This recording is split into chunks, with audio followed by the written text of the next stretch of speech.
शहर हैदराबाद के नीलोफर अस्पताल से अगवा 6 माह के बच्चे का पुलिस ने पता चला लिया। टास्क फोर्स पुलिस ने जिले निजामाबाद में मगविया बच्चे का पता चलाते हुए कमसिन को अगवा करने वाले एक जोड़े को गिरफ्तार कर लिया।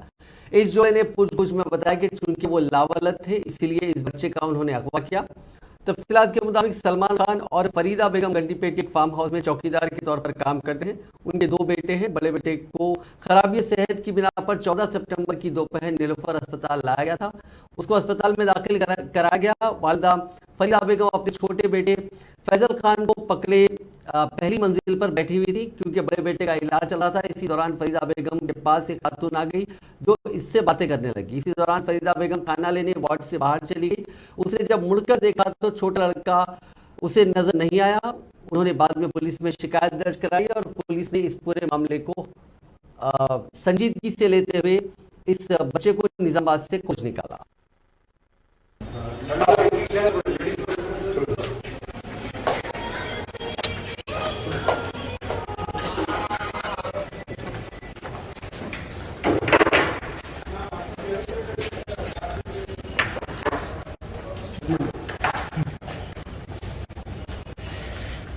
एक